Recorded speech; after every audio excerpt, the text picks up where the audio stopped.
Hello friends, રીપી લર્નિંગમાં હું PS તમારું હાર્દિક સ્વાગત કરું છું. યાદ કરો આગળના લેક્ચરમાં આપણે સૌથી પહેલાં તાપમાનના જુદા જુદા માપક્રમ જોયા હતા. ત્યારબાદ આપણે પ્રસરણ જોયા. પ્રસરણ બાદ ઘન, પ્રવાહી અને વાયુઓમાં પ્રસરણ કઈ કઈ પ્રકારે હોય છે અને એમના સૂત્ર શું છે એનો સારી રીતે અભ્યાસ કર્યો. ઓકે, ત્યાં સુધી આશા છે તમને આવડી ગઈ છે. ત્યારબાદ આપણે કેલરીમેટ્રી એટલે કે ઉષ્માનું માપન શરૂ કરેલું. બરાબર ને? હવે ઉષ્મા છે તો એનું માપન તો કરવું પડે ને. અરે બરાબર છે. તો એ ઉષ્માના માપનમાં આપણે પહેલો ભાગ જોઈ લીધો હતો, જેમાં આપણે કેલરી, જૂલ અને BTU વિશે વાત કરી. હવે એ જ ઉષ્માના માપનમાં આપણે થોડોક આગળ અભ્યાસ કરીએ.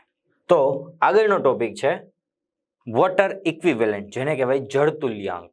બરાબર, શું છે આ જળતુલ્યાંક? તો જોઈએ કે આપેલ પદાર્થના તાપમાનમાં વધારો કરવા માટે જરૂરી ઉષ્મા જેટલી જ ઉષ્મા દ્વારા જે દળના પાણીના તાપમાનમાં એટલો જ વધારો કરી શકાય તે દળને જળતુલ્યાંક કહે છે. આશા છે તમને આમાં બિલકુલ ખબર નહીં પડી હોય, કારણ કે મને ખબર છે હું તો તમારથી વધારે ઇન્ટેલિજન્ટ તો નથી જ, એટલે મને ખ્યાલ હોય કે તમને ના ખબર પડી તો મને તો ન જ પડી હોય.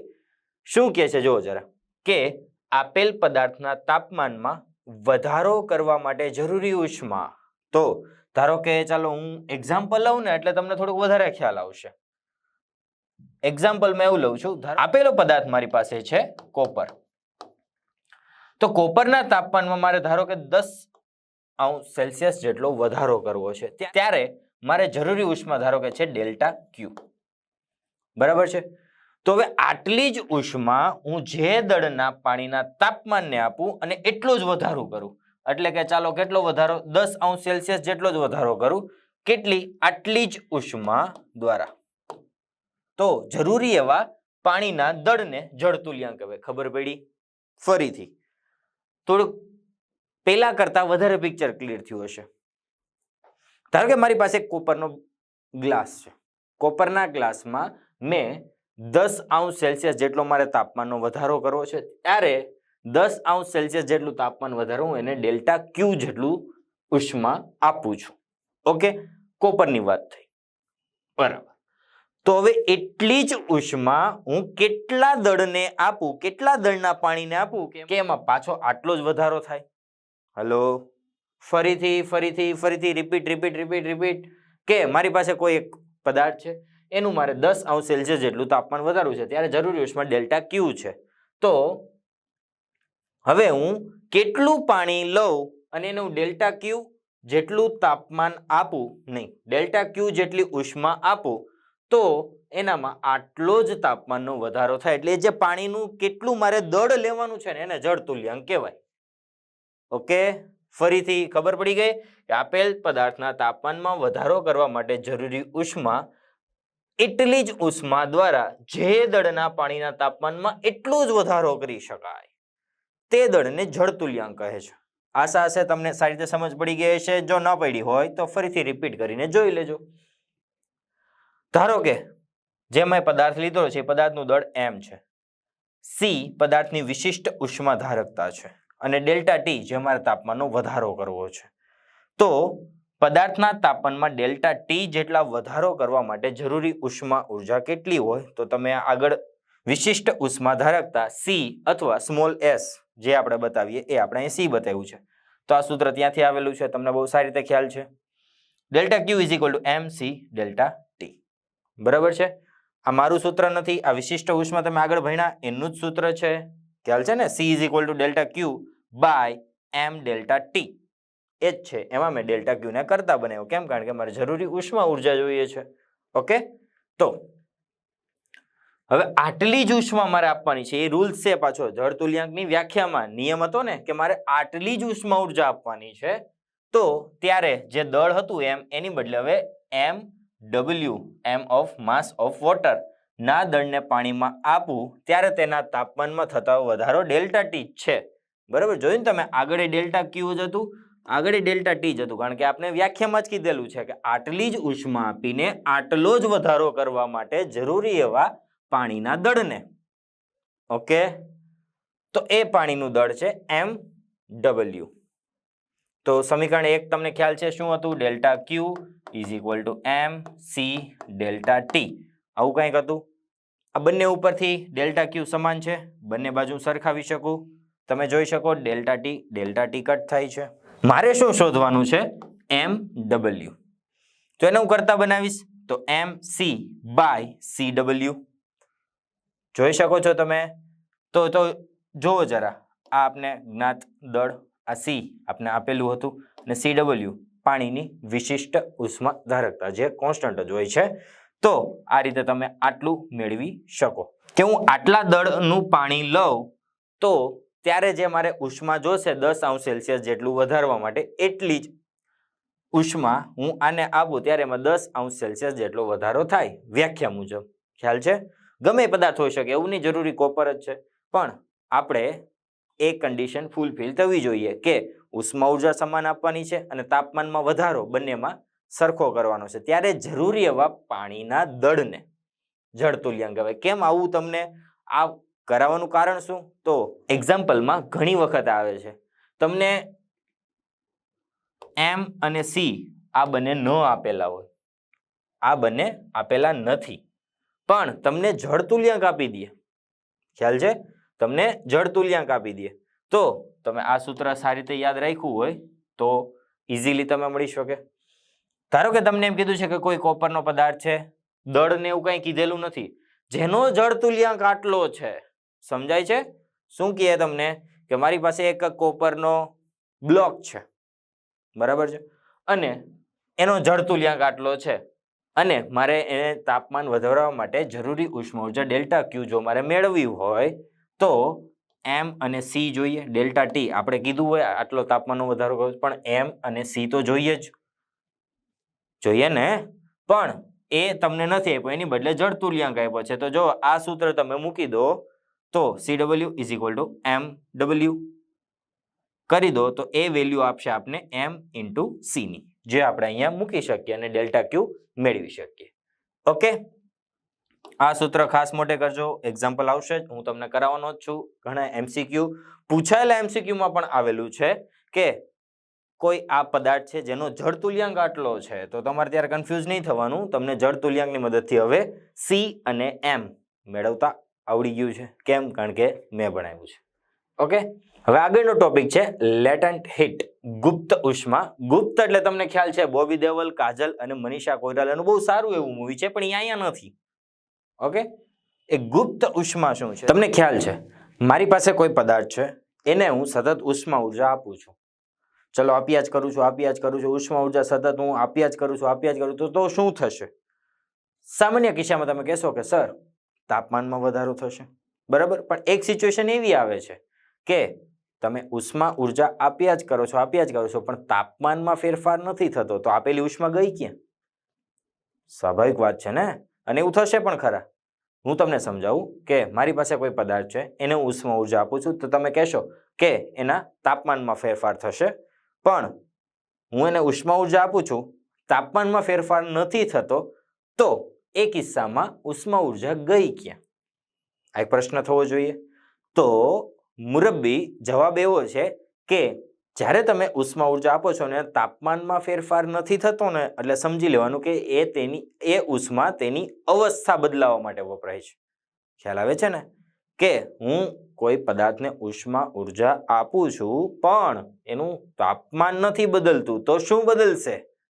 યસ, એની અવસ્થા બદલશે. તો એ જ મુજબ આ ગુપ્ત ઉષ્માની કંઈક એવી વ્યાખ્યા બને છે કે અચળ તાપમાને એકમ દળના પદાર્થને, તાપમાન અચળ રાખ્યું છે, એકમ દળનો પદાર્થ છે, તેને એક અવસ્થામાંથી બીજી અવસ્થામાં રૂપાંતરણ કરવા માટે જરૂરી ઉષ્મા ઉર્જાને શું કહેવાય? પદાર્થની અવસ્થા રૂપાંતરણની ઉષ્મા. જે આટલું બધું લાંબુ પદાર્થની અવસ્થા રૂપાંતરણની ઉષ્મા નહીં, એટલું બધું નહીં, આપણે ખાલી એટલું જ કહીશું ગુપ્ત ઉષ્મા, બરાબર ને? ગુપ્ત ધન રાખે લોકો, ગુપ્ત દાન કરે.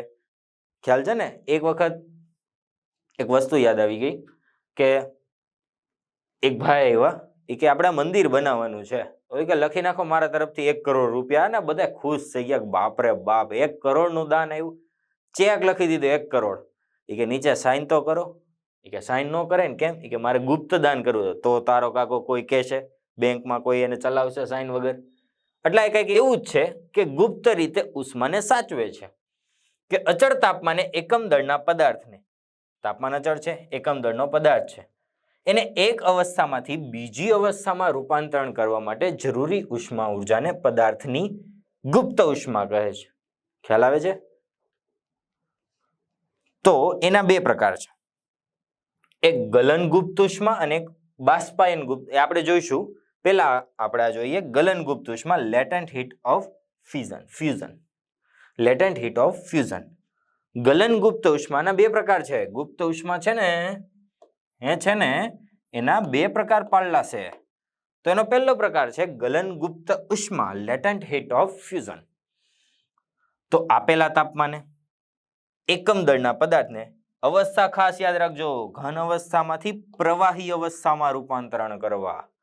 કઈ કઈ અવસ્થા છે? એકમ દળના પદાર્થને તેની ઘન અવસ્થામાંથી પ્રવાહીમાં રૂપાંતરણ કરવા માટે જરૂરી ઉષ્માના જથ્થાને ગલનગુપ્ત ઉષ્મા કહે છે. હેલો, એકદમ સરળ વ્યાખ્યા છે. આપેલ તાપમાન એકમ દળના પદાર્થને તેના ઘન અવસ્થામાંથી પ્રવાહી અવસ્થામાં રૂપાંતરણ કરવા માટે જરૂરી ઉષ્માને, બરાબર ને? એટલે આ પાણીનો કિસ્સો લઉં તો બરફમાંથી મારે પાણી બનાવવું હોય ત્યારે એક સિચ્યુએશન એવી આવશે કે હું એને ઉષ્મા આપીશ તો એના તાપમાનમાં ફેરફાર નહીં થાય, પણ એ બરફ સ્વરૂપ છોડીને પ્રવાહી સ્વરૂપમાં આવી જશે, બરાબર? એટલે ત્યારે જરૂરી ઉષ્માના જથ્થાને ગલનગુપ્ત ઉષ્મા કહે છે, જેને LF વડે બતાવું છું, બરાબર છે? યાદ રાખજો, આ બધા જ ટર્મિનોલોજી તમારે MCQ માં ગૂંચવાડો ઊભી કરશે જ. એટલે ત્યારે જો એક કિસ્સામાં તમને એમ ન કહે કે ગલનગુપ્ત ઉષ્મા આટલી છે, તમને એમ કહી દે ઘન અવસ્થામાંથી પ્રવાહી અવસ્થામાં રૂપાંતરણ કરવા દરમિયાન આટલી ઉષ્મા વપરાય છે, તમને આવું કહી દે, બરાબર? તો ત્યારે તમે એમ કહી દો કે ચાલો ભાઈ delta Q is equal two MC delta T. નો ચાલે, એની માટે કંઈક અલગ સૂત્ર છે. ધારો કે M દળના બરફને 0°C તાપમાને પ્રવાહી અવસ્થામાં રૂપાંતરણ કરવા માટે જરૂરી ઉષ્મા ઉર્જાને ધારો કે QF કહો. શું છે? આપણે કીધું હતું ને કે આપેલ તાપમાને 0°C તાપમાને એકમ દળના, આપણે M દળનો પદાર્થ લીધો છે, બરાબર? તો એ બરફને મારે પ્રવાહી અવસ્થામાં લઈ આવવો છે, ત્યારે જરૂરી ઉષ્મા ઉર્જાને હું કહી દઉં છું QF. આ શું કરશે? એના તાપમાનમાં વધારો નહીં કરે, એટલે આ જે એનું સૂત્ર આવશે એમાં તાપમાન નહીં આવે, આમાં શું આવશે? LF આવશે. જો તમે જોઈ શકો છો, LF મીન્સ ગલનગુપ્ત ઉષ્મા. તો ત્યારે જે આપવી પડતી ઉષ્મા છે, ક્યારે? કે જ્યારે મારે પ્રવાહી અવસ્થામાં રૂપાંતરણ કરવું છે. કોનું? બરફનું. બરફ મીન્સ ઘન અવસ્થાનું. ઘન અવસ્થાનું મારે પ્રવાહીમાં રૂપાંતરણ કરવું છે, ત્યારે મારે આપવી પડતી ઉષ્મા QF is equal two M into LF, બરાબર છે? ઓકે, જ્યાં LF, L ઓફ આઈસ, એટલે બરફનો ગલનગુપ્ત ઉષ્મા કેટલી છે? 80 કેલરી પ્રતિ ગ્રામ. મૂલ્ય ખાસ યાદ રાખજો, અને જૂલ પ્રતિ કેજીમાં લખું તો 336, બરાબર? ખાસ આ સૂત્ર આવડવું જોઈએ, અને આ વેલ્યુઝ જો તમે એક્ઝામ્પલમાં આ રીતનો કંઈક ઉલ્લેખ થયેલો હોય તો સ્વાભાવિક રીતે તમને કાઉન્સમાં આપે જ છે, પણ જો કાઉન્સમાં વેલ્યુઝ ન આપેલી હોય તો તમે બ્લેમ ન કરી શકો, તમે મોરચો પણ ના કાઢી શકો કે આ વેલ્યુઝ નહોતી, અમને બોનસ માર્ક્સ જોઈએ છે. ન ચાલે. એટલે ફરજિયાત આ યાદ રાખવાનું છે. આપેલું હોય તો કંઈ વાંધો જ નથી. તો મુરબ્બી આપણે પહેલો ગુપ્ત ઉષ્માનો પ્રકાર જોયો ગલન. ગલન એટલે યાદ છે ને, ગલન એટલે ગળવું, અને બરફ ગળે તો શું બને? પ્રવાહી. એટલે ઘનમાંથી પ્રવાહી, ત્યારે ગલન ગુપ્ત ઉષ્મા, ઘન અવસ્થામાંથી પ્રવાહી અવસ્થામાં રૂપાંતરણ કરવા માટે જરૂરી ઉષ્માના જથ્થાને, બરાબર? તો એનું સૂત્ર છે કંઈક QF is equal two MLF. Okay, તો આગળનો પ્રકાર એવો છે કંઈક ઉત્કલન ગુપ્ત ઉષ્મા. ઉત્કલન શબ્દ પરથી જ ખ્યાલ આવશે. હવે કંઈક બીજી બે અવસ્થામાં રૂપાંતરણ આવતું હશે, જોઈએ શું છે, જેને ઇંગ્લિશમાં કહેવાય લેટન્ટ હીટ ઓફ વેપોરાઇઝેશન. તો આપેલ તાપમાને એકમ દળના પદાર્થને તેની પ્રવાહી અવસ્થામાંથી વાયુ અવસ્થામાં રૂપાંતરણ કરવા માટે કઈ કઈ અવસ્થા છે? પ્રવાહી અવસ્થામાંથી વાયુ અવસ્થામાં રૂપાંતરણ કરવા માટે જરૂરી ઉષ્માના જથ્થાને બાષ્પાયન ગુપ્ત ઉષ્મા અથવા ઉત્કલન ગુપ્ત ઉષ્મા કહેવાય. બરાબર ને? શું કહેવાય? બાષ્પાયન, બાષ્પ, વરાળ એટલે વાયુ, મીન્સ પ્રવાહી અવસ્થામાંથી વાયુ અવસ્થામાં રૂપાંતરણ કરવા માટે જરૂરી ઉષ્માના જથ્થાને બાષ્પાયન ગુપ્ત ઉષ્મા કહે છે. બરાબર? જેને સંજ્ઞા LV, લેટેન્ટ હીટ ઓફ વેપરાઇઝેશન, એના વડે દર્શાવાય. બરાબર? જો આગળનું સમજેલા હશે તો આમાં તો માત્ર અવસ્થાનો જ ફેરફાર છે, બીજું કંઈ જ નથી. એ જ વ્યાખ્યા છે. ફક્ત ને ફક્ત જે બોક્સ બનાવ્યા છે એમાં જ ફરક છે. ઓકે? તો આનું સૂત્ર પણ કંઈક એ જ રીતનું થશે, પણ ફરક એવો આવશે કે હવે m દળના પાણીને 100°C તાપમાને વરાળમાં રૂપાંતરિત કરવા માટે જરૂરી ઉષ્મા ઉર્જા ધારો કે QV હોય તો એ જ સૂત્ર આવશે, QV = m ઇન્ટુ, પણ હવે આવશે LV, લેટન્ટ હીટ ઓફ વેપરાઇઝેશન, એટલે કે બાષ્પાયન ગુપ્ત ઉષ્મા. ઓકે?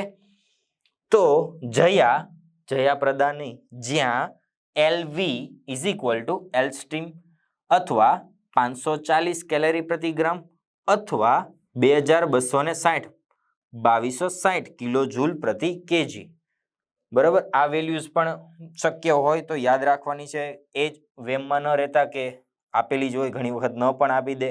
ક્યારેક પેજ આખું બચાવવું હોય તો એન્ટીવાળા ન પણ આપે, તો ત્યારે તમે મોરચો ન કાઢી શકો.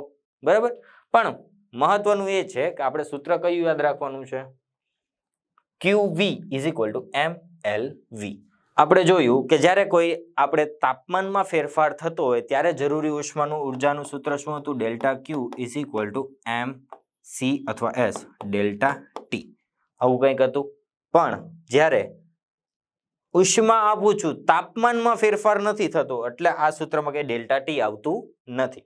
તાપમાનમાં ફેરફાર ન થાય તો શું થાય? અવસ્થામાં ફેરફાર થાય, ત્યારે આપણે આ સૂત્ર વાપરશું. ઓકે? જો તમે આ બે સૂત્ર અને આગળના સૂત્ર કમ્પ્લીટલી આવડતા હોય તો તમને આગળની થિયરી પણ સારી રીતે આવડશે. જો આ થિયરી કરતા હોય ને આગળનું જો ભૂલાઈ ગયું હોય અથવા એક વખત રિવાઇઝ કરવું હોય તો કરી નાખજો.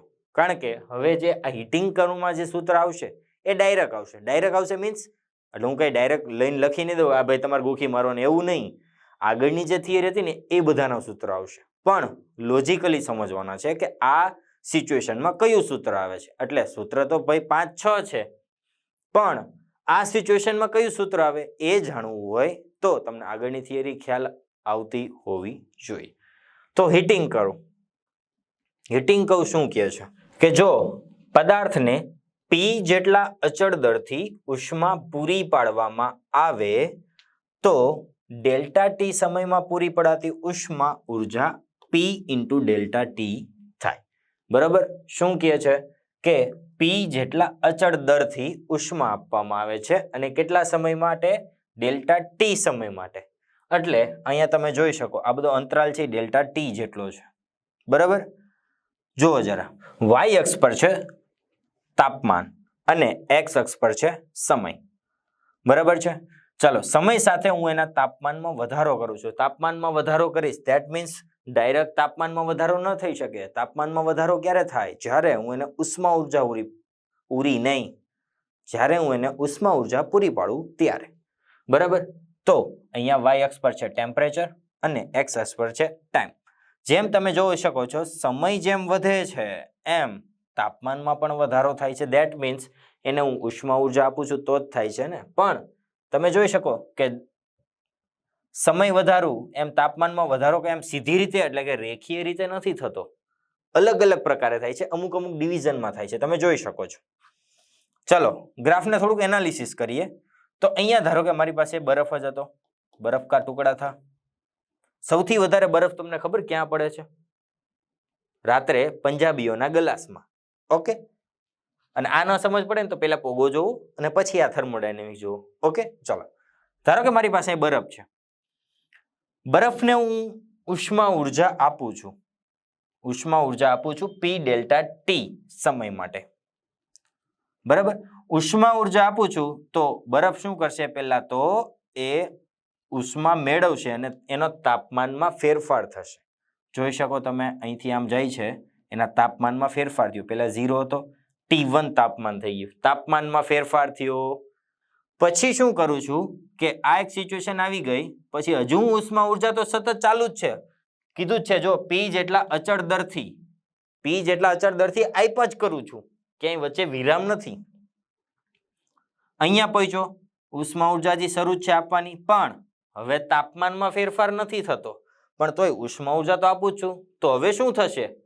યસ, એની અવસ્થા બદલાશે. તો અહીંયા જુઓ, આ જે સિચ્યુએશન છે, આ સિચ્યુએશનમાં એની અવસ્થા બદલાઈ જશે. અહીંયા ઘન અવસ્થા હતી એને એટલે આપણે સોલિડ કીધું, પછી અહીંયા એની અવસ્થા બદલાઈ જશે, તો અહીંયા આવી જશે લિક્વિડ. આ ઘટનાને કહેવાય મેલ્ટિંગ, ઓગળવું.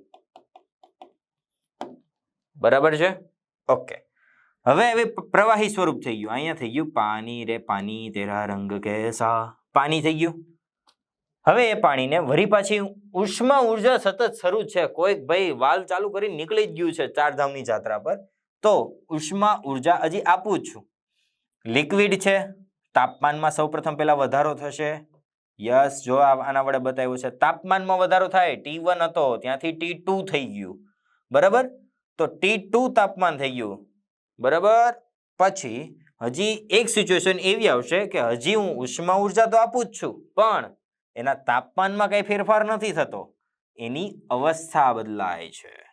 પ્રવાહી હોય, ઉષ્મા ઉર્જા આપું, કઈ અવસ્થામાં જાય? વાયુ, મીન્સ ગેસ. ગેસ થઈ જશે. જો પછી એ રીતે આગળ વધે છે. તો આ જે પ્રવાહીમાંથી વાયુમાં રૂપાંતરણ થઈ ગયું એને કહેવાય બોઇલિંગ, ઉકાળવું. બરાબર? ગ્રાફ એકદમ સરળતાથી સમજાઈ જાય એવો છે, એમાં કોઈ પણ પ્રકારનું રોકેટ સાયન્સ નથી. ઓકે, તો હવે આપણે આ ગ્રાફને જુદા જુદા વિભાગમાં ડિવાઈડ કરી નાખીએ. OA, AB, BC, CD, DE આ પ્રમાણે વિભાગોમાં રૂપાંતરિત કરીએ છીએ. ઓકે, તો સૌથી પહેલા વળીએ વિભાગ OA. તો વિભાગ OA, અહીં તાપમાન T એ સમય સાથે રેખીય રીતે વધે છે. તમે જોઈ શકો છો, દેખાણો? ખાલી OA ની જ વાત કરું છું એટલે આટલું જ. તમે જોઈ શકો તાપમાન સમય વધે છે, એમ રેખીય રીતે એનું તાપમાન વધે છે, કોઈ પણ ખાચા ખૂંચી વગર એકદમ સીધે સીધું વધે છે. એટલે આપણે એમ કહી શકીએ ને કે રેખીય રીતે વધે છે. બરાબર? તો તાપમાનમાં ફેરફાર થયો ત્યારે આપણે ઉષ્મા ઉર્જાનું સૂત્ર શું છે? તાપમાનમાં ફેરફાર થયો, યાદ કરો. QS is equal to MC delta T. પણ અહીંયા સોલિડ છે, ઘન અવસ્થા છે, એટલે QS is equal to MCS delta TS. ખ્યાલ આવે છે ને? સોલિડ છે એટલે આપણે S ના ફોર્મમાં લખેલું છે, જ્યાં CS is equal to પદાર્થની ઘન અવસ્થામાં વિશિષ્ટ ઉષ્મા ધારકતા. એને તમે સ્મોલ s પણ કહી શકો. બરાબર? શું છે CS? કે જ્યારે અહીંયા ઘન અવસ્થામાં જ્યારે બરફ પડેલો હતો એ ઘન અવસ્થામાં એની વિશિષ્ટ ઉષ્મા ધારકતાનું મૂલ્ય છે. બરાબર છે?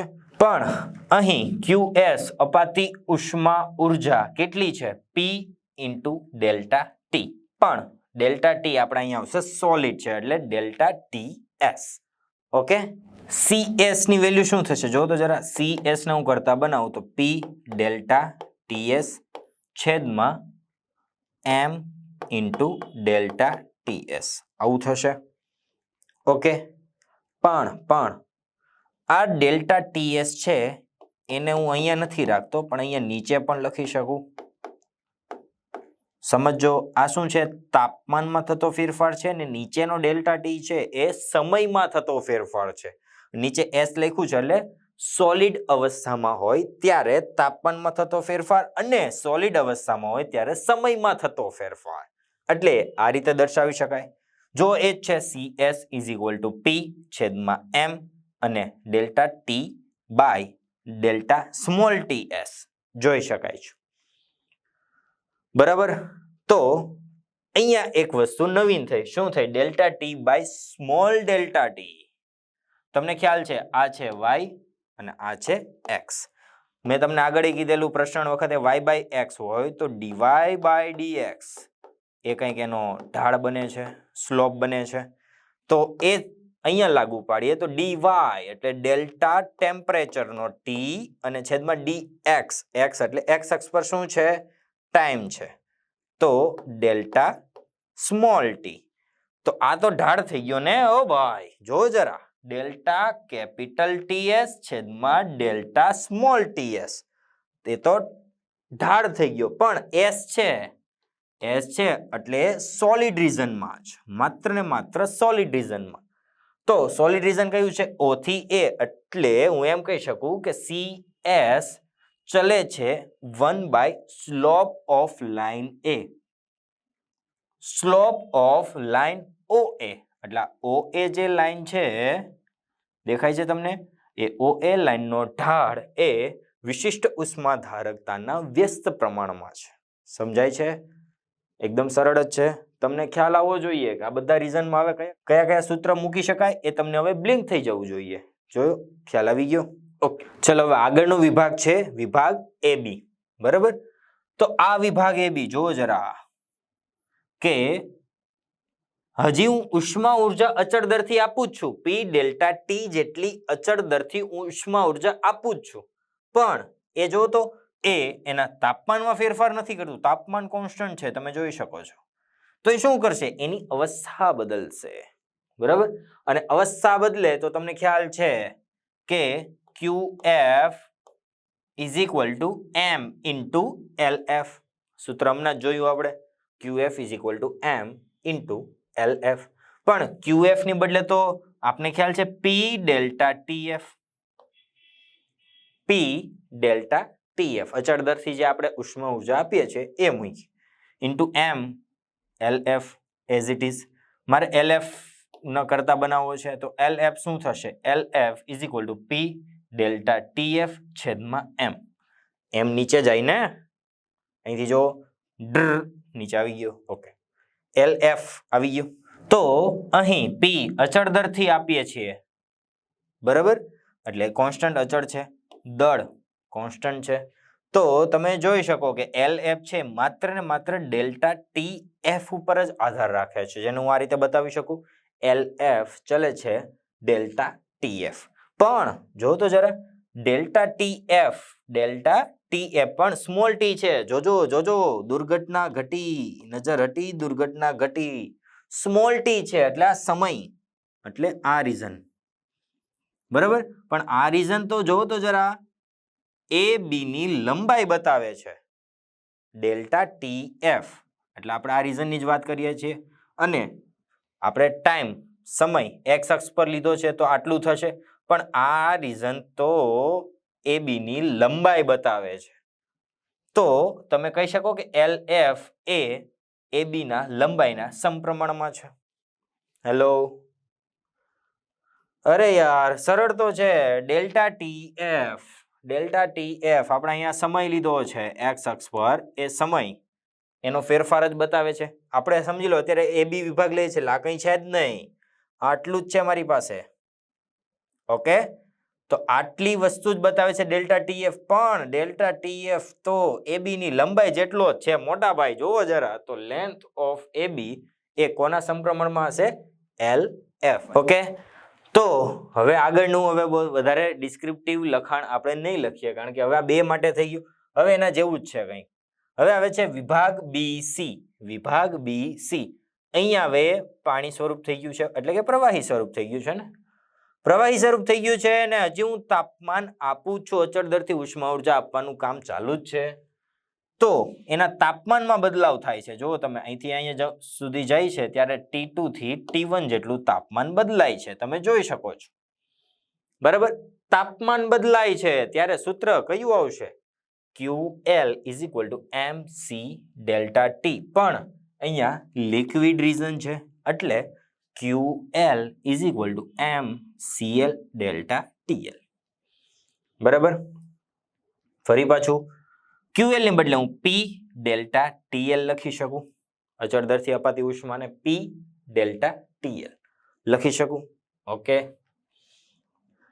અને CL ને કરતા બનાવું તો વળી પાછું આ બંને નીચે જશે અને ડેલ્ટા એલ ને નીચે આવવા દઉં એટલે આગળની જેમ જ થયું ને, પણ હવે લિક્વિડ રીઝનની વાત છે. જો ડેલ્ટા કેપિટલ ટીએલ છેદમાં ડેલ્ટા સ્મોલ ટીએલ એટલે લિક્વિડ રીઝનની વાત છે. એટલે આ શું થશે? BC નો ઢાળ થશે. જો જરા, કારણ કે P અને M તો કોન્સ્ટન્ટ છે. આગળ તમે કર્યું એ જ છે. અત્યારે બદલાણું શું? ફક્ત ને ફક્ત રીઝન બદલાણું. જોઈ લો જરા. એટલે CL is proportional to 1 by slope of line BC. Okay, સરળ જ છે. આગળનો જો પહેલો રીઝન OA કમ્પ્લીટ સમજાવે તો આ એ જ વસ્તુ છે, પણ માત્ર ને માત્ર અવસ્થા બદલાણી છે. લિક્વિડ આવ્યું છે એટલે આપણે અહીંયા બધા LL લખ્યું છે. ઓકે, હવે આવે છે CD, વિભાગ CD. ઉષ્મા ઉર્જા આપું છું, તાપમાન અચળ જ રહે છે, તો શું બદલાશે? અવસ્થા બદલાશે. તો સૂત્ર આવશે QV is equal to mLV. કેમ V ભાઈ? વેપોરાઇઝેશન થાય છે, લેટેન્ટ હીટ ઓફ વેપોરાઇઝેશન. અહીંયા જો પ્રવાહીમાંથી વરાળમાં રૂપાંતરણ થઈ જાય છે, બરાબર? એટલે એને કહેવાય લેટેન્ટ હીટ ઓફ વેપોરાઇઝેશન, બાષ્પાયન ગુપ્ત ઉષ્મા. ઓકે, અથવા ઉત્કલન ગુપ્ત ઉષ્મા કહેવાય. એટલે QV is equal to mLV. આવું થશે. વળી પાછું P ડેલ્ટા T વાળું લખશું આપણે, પણ P ડેલ્ટા TV તમારા ટીવી 2 વર્ષ દરમિયાન જોવાનું નથી, પણ આ ટીવી ખાસ જોવાનું છે કે P ડેલ્ટા T અને આ વેપોરાઇઝેશન નો V is equal to M અને LV તો છે જ. ઓકે, LV ને કરતા બનાવું છું, M નીચે જશે અને P અને M કોન્સ્ટન્ટ છે, તો LV છે એ ડેલ્ટા TV ના સમપ્રમાણમાં છે, પણ ડેલ્ટા TV એટલે તો આ થઈ ગયું, અને એ શું છે? Length of CD. Yes, LV is proportional to length of CD. Okay, છેલ્લો રીઝન વિભાગ DE. વિભાગ DE, પણ એમાં જો તમે ઉષ્મા ઉર્જા આપો છો તેમ તેનું તાપમાન બદલાય છે. જો તેમ તેનું તાપમાન બદલાય છે. તો આમાં ઉષ્મા ઉર્જાનું સૂત્ર કયું આવશે? બોલો જરા. આમાં સૂત્ર આવશે delta Q is equal to MC delta T. પણ કયું રીઝન છે? ગેસ રીઝન, અથવા હું વેપર પણ કહી શકું ને. તો Q vapour is equal to MC vapour delta T vapour. Okay, ફરીથી એ જ પ્રોસેસ. ડેલ્ટા Q ને બદલે P ડેલ્ટા T લખી શકું, લખી દઉં. Q is equal to P delta T is equal to MC vapour અને delta T vapour. Okay, C વેપરને આપણે કરતા બનાવશું, નીચે જશે, ડેલ્ટા T ઉપરનો નીચે આવશે. વળી પાછી એ જ પ્રોસેસ, પણ P અને M કોન્સ્ટન્ટ છે અને આને આપણે ઢાળ કહીશું, તો C ચલે છે, CS નહીં આવે, C વેપર આવશે, ચલે છે 1 slope of line DE. Okay, જો આગળના 2 રીઝન કમ્પ્લીટ કર્યા હોય તો પછીના રીઝન તો એના જેવા છે, માત્ર ને માત્ર અવસ્થા બદલાય છે. ઓકે, એકદમ સરળ હતું. ઓકે, તો આ સેશનમાં આપણે સારું એવું કેલોરીમેટ્રીનું નોલેજ મેળવ્યું, અને એના બીજા ભાગમાં આપણે શરૂઆત જળતુલ્યાંકથી કરેલી હતી. જળતુલ્યાંક જોયા બાદ ત્યારે આપણે ગુપ્ત ઉષ્માની વિશે થોડીક જાણકારી મેળવી, જેમાં ગલન ગુપ્ત ઉષ્મા અને બાષ્પાયન ગુપ્ત ઉષ્મા હતી. પછી આપણે એક હીટિંગ કર્વ જોયો, પણ આ થિયરી જો સમજાઈ ગઈ હોય તો વધારે સારી વાત છે, પણ સૂત્ર તો તમારે યાદ જ રાખવાના છે કે કયા અવસ્થામાં કયા પ્રકારના સૂત્રો વપરાય છે. જ્યારે તાપમાન બદલાતું હોય ત્યારે ડેલ્ટા Q શું આવે, અને જ્યારે અવસ્થા બદલાતી હોય ત્યારે ડેલ્ટા Q શું આવે. બરાબર છે? તો આશા હશે કે આજના સેશનમાં તમને બહુ સારી રીતે સમજ પડી ગઈ હશે. તો વારંવાર રિવાઇન્ડ કરતા રહો, સતત રિવાઇઝ કરતા રહો, અને કોઈ પણ તકલીફ જણાય તો બેઝિઝક અમારો સંપર્ક કરો. All the very best.